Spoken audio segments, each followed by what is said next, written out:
अस्सलाम वालेकुम नाज़रीन, मैं हूं सैफ अली। इल्म सीखो में आपको खुशामदीद कहता हूं। सुहेल अफजल की बुक है अकाउंटिंग क्लास बीकॉम पार्ट 2 और उसका चैप्टर है एनालिसिस ऑफ अकाउंटिंग रेशियोज़। आज हम प्रॉब्लम नंबर 17 सॉल्व करेंगे। The following is the financial statement of Pioneer limited. Read of them for the purpose of current ratio, stock turnover ratio, stock turnover ratio, debtors turnover ratio, return on shareholders funds and return on capital employed। हमें ये financial statements दी गई हैं जिनको हमने redraft करना है, बल्कि दोबारा से इनको अरेंज करके लिखना है।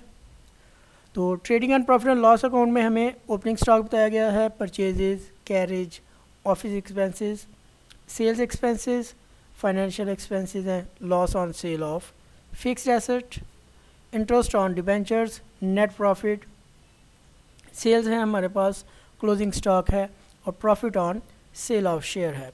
बैलेंस शीट में हमारे पास सबसे पहले लायबिलिटीज़ हैं। लायबिलिटी में कैपिटल है, general reserve, profit and loss account, 6% debentures, bank overdraft, sundry creditors और प्रोविजन फॉर टैक्सेशन है। एसेट साइड पे हमारे पास बिल्डिंग, प्लांट एंड मशीनरी है, स्टॉक, डेटर्स, बिल्स रिसीवेबल्स और कैश इन हैंड है। सबसे पहले हम इनको रीड्राफ्ट करेंगे, यानी कि एक प्रॉपर तरीके के साथ बैलेंस इनकम स्टेटमेंट और फाइनेंशियल स्टेटमेंट्स बनाएंगे। सबसे पहले हम इनकम स्टेटमेंट बनाएंगे। इसमें सबसे पहले आएंगी डिटेल्स और 3 कॉलम हम बनाएंगे अमाउंट के। सेल्स 1,70,000, इसमें से हम लेस करेंगे कॉस्ट ऑफ गुड्स सोल्ड। और कॉस्ट ऑफ गुड्स सोल्ड कैसे बनती है? सबसे पहले हम लिखेंगे ओपनिंग स्टॉक 18,100, इसमें हम ऐड करेंगे परचेजेस जो ड्यूरिंग दी ईयर हमने परचेज़ किया 1,09,050 रुपीज़, और फिर ऐड कर देंगे हम कैरेज 2,850। हमारे पास नेट परचेजेस आ गई। इनको जब हम नेट करेंगे तो हमारे पास cost of goods available for sale आ जाएंगी 1,30,000। हम इसमें से अब लेस करेंगे क्लोजिंग स्टॉक ₹28,000, ये रहा।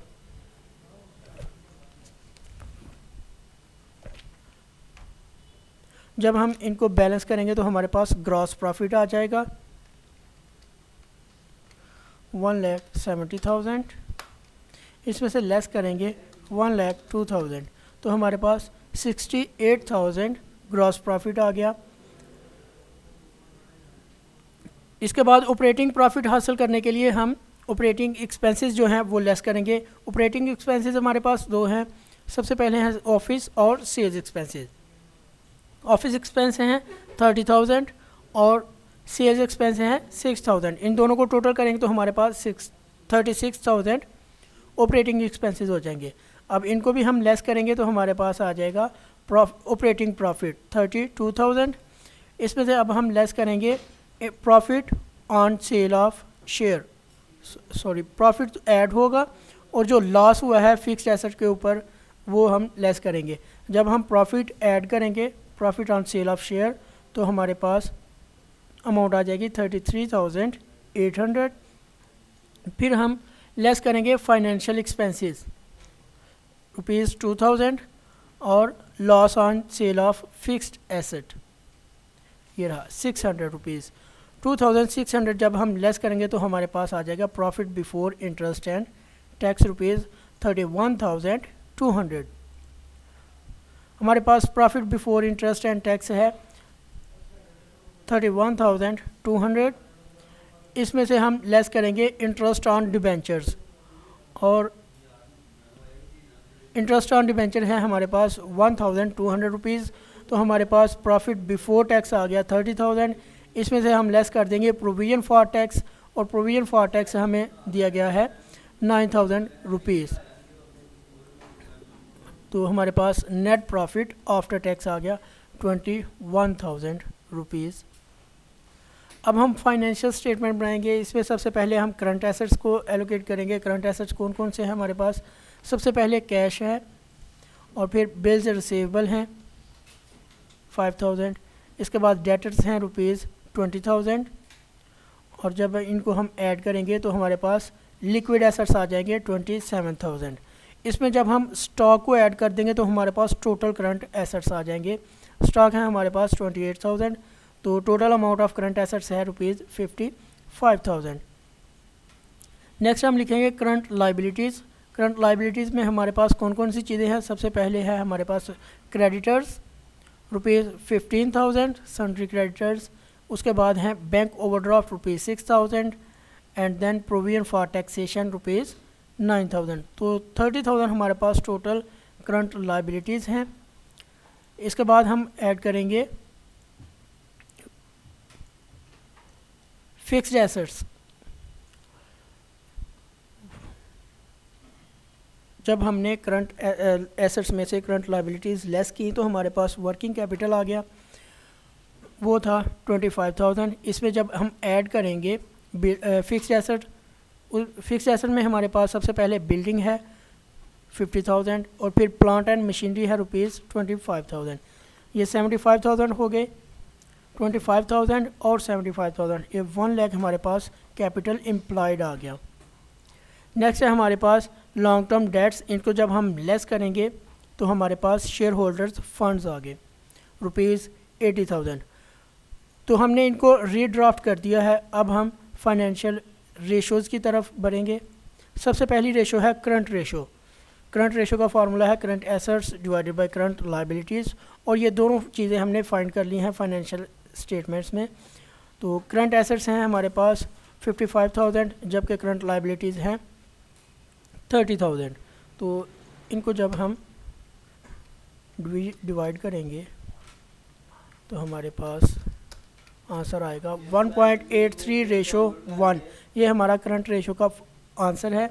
इसके बाद है stock turnover ratio, quick ratio, और क्विक रेशो का फार्मूला है liquid assets divided by current liabilities. Liquid assets भी हमने फाइंड किए थे। लिक्विड एसेट्स थे 27,000 और करंट लाइबिलिटी है हमारे पास 30,000। तो इसकी भी हम कैलकुलेशन कर लेते हैं।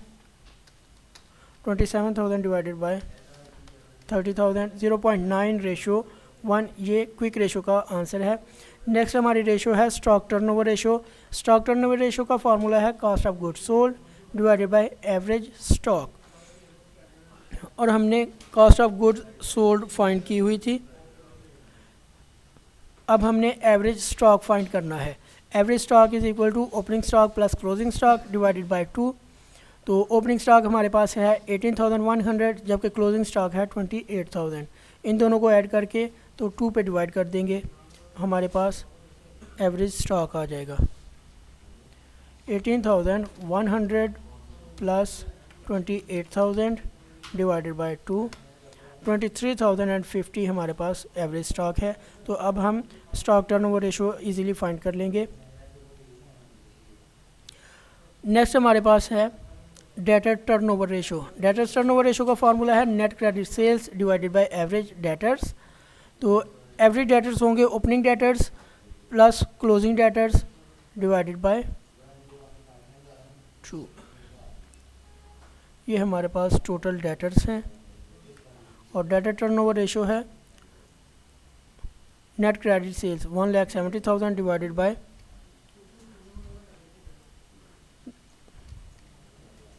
1,70,000 डिवाइडेड बाय 25,000। हमारे पास 6.8 टाइम्स आ गई debtors turnover ratio. Next ratio है return on share holders funds. तो शेयर होल्डर्स फंड्स हमने फाइंड किए हुए थे। Return on share holders fund, इसका फार्मूला है net profit after tax divided by share holders funds into 100। Return on share holders funds ratio 21,000 है net profit before after tax. इसको हमने divide किया शेयर होल्डर्स फंड जो कि 80,000 से और मल्टीप्लाई कर दिया 100 से। 21,000 divided by 80,000 multiply by 100, 26.25%। Last one है हमारे पास return on capital employed. Return on capital employed ratio का फार्मूला है net profit before interest and tax divided by net capital employed. Into 100।